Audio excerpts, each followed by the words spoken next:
वो शंकराचार्य अगर शंकराचार्य नहीं है, वो महामंडलेश्वर अगर महामंडलेश्वर नहीं है या डिजर्व नहीं करते हैं, तो सावधान हो जाओ, सीएम योगी तुम्हें छोड़ने वाला नहीं है।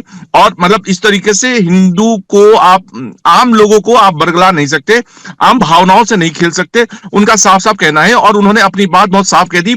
और प्रशासन का दूसरा नोटिस इस बात को जाहिर करता है कि प्रशासन इस मामले में पीछे हटने को तैयार नहीं है। और प्रकाश, जब प्रदेश प्रशासन का तो यहाँ सीएम तक ही कह कहेगा चुका है काल ना, नेमी।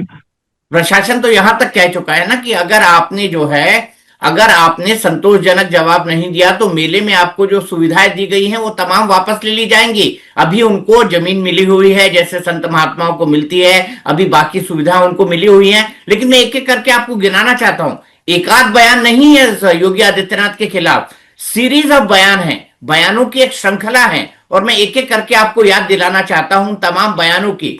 ये जनवरी 2022 में उन्होंने दिया है, उन्होंने कहा है संत महंत हो सकता है लेकिन सीएम और पीएम नहीं।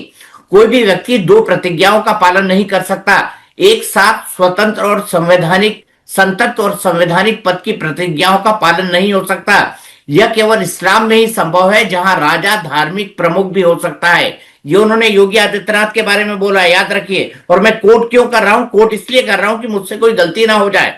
2024 में जब कावड़ नेम प्लेट लगी थी तब उनका कहना था कि कावड़ मार्ग पर नेम प्लेट लगाने के आदेश से हिंदुओं का नुकसान होगा क्योंकि मुस्लिम दुकानों में हिंदू काम करते हैं। ये फैसला राजनीतिक है, मुख्यमंत्री पद संवैधानिक है और सभी धर्मों के लिए समान होना चाहिए।